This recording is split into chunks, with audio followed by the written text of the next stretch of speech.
నిజం న్యూస్ కి స్వాగతం. బీసీ కులగణనను వెంటనే చేపట్టి స్థానిక సంస్థల ఎన్నికలను నిర్వహించాలి. ఓటర్ల జాబితా ఆధారంగా చేస్తే రాష్ట్ర వ్యాప్తంగా ఉద్యమాలు చేస్తాం.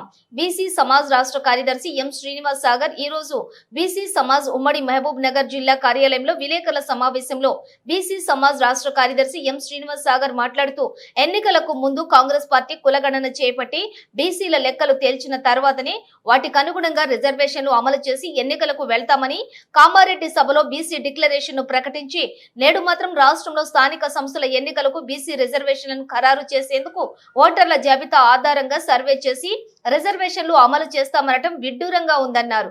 సమయం లేదని, కుల గణనను చేయడానికి ఎక్కువ సమయం పడుతుందని, తద్వారా ఎన్నికలకు ఆలస్యం జరుగుతుందనే ఉద్దేశంతో కులగణనను కాస్త ఓటర్ల జాబితా ఆధారంగా రిజర్వేషన్లను అమలు చేసి ఎన్నికలకు వెళ్లారని ఆలోచించడం మానుకోవాలని తెలియజేస్తూ, లేని పక్షంలోని బీసీ సమాజ్ ఆధ్వర్యంలో రాష్ట్ర వ్యాప్తంగా అన్ని కుల సంఘాలు, ప్రజా సంఘాలతో కలిసి ఉద్యమాలు చేసేందుకు వెనకడుగు వేసేది లేదని ఆయన అన్నారు. మీడియా మిత్రులకు అందరికీ నమస్కారం.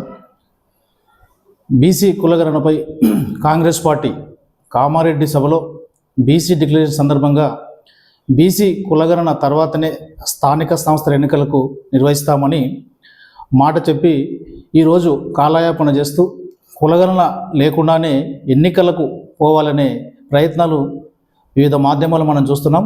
దీన్ని బీసీ సమాజ్ తీవ్రంగా ఖండిస్తుంది. ఎందుకంటే ఒక పెద్ద వ్యక్తి రాహుల్ గాంధీ పాల్గొన్న ఆ సభలో సిద్దిరామయ్య నోటికెళ్ళి కులగణన తర్వాతనే స్థానిక సంస్థల ఎన్నికలు నిర్వహిస్తామని చెప్పి అసెంబ్లీ ఎన్నికల్లో, తదుపరి పార్లమెంట్ ఎన్నికల్లో బీసీల ఓటు బ్యాంకును మొత్తం లాక్కొని ఈరోజు అధికారంలో కూర్చొని అవకాశవాదిగా కాంగ్రెస్ పార్టీ మారి ఈరోజు కాలయాపన చేస్తూ కులగణన చేయాలంటే చాలా టైం పడుతుందని, ఆలస్యం అవుతుందని రకరకాల సాకులు చెప్పి కులగణను లేకుండానే ఎన్నికల పోయే విధంగా ప్రయత్నాలు చేస్తుంది. ఇదే కనుక జరిగితే బీసీ సమాజ్ ఆధ్వర్యంలో రాష్ట్ర వ్యాప్తంగా ఉద్యమాలు చేసేందుకు కూడా బీసీ సంఘాలు, కుల సంఘాలు అనేది సిద్ధంగా ఉన్నాయని తెలియజేస్తున్నాం. గత ప్రభుత్వం ఏదైతే వెల్మ ప్రభుత్వం 2 సార్లు అధికారంలో ఉండి కులగణన మాట ఎత్తకుండానే వాళ్ళు అధికారం అనుభవించి ఈరోజు కనుమరుగు అయిపోయినారు.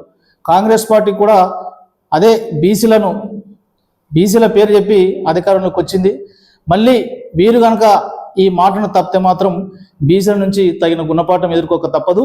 మేము భవిష్యత్తులో ఈ బీసీ కులగణన మీద ఖచ్చితంగా స్టాండ్ తీసుకొని జనం లోపలికి వెళ్తాం. ఏదైతే వీళ్ళు కులగణన చేస్తే ఎక్కడ బీసీల వాళ్ళ స్థితిగతులు తెలుస్తాయి, వాళ్ళకు రాజకీయంగా, ఆర్థికంగా అన్ని సమకూర్చవలసి వస్తుంది. భవిష్యత్తులో వాళ్ళ అధికారంకి బీసీలు దగ్గర అవుతారు.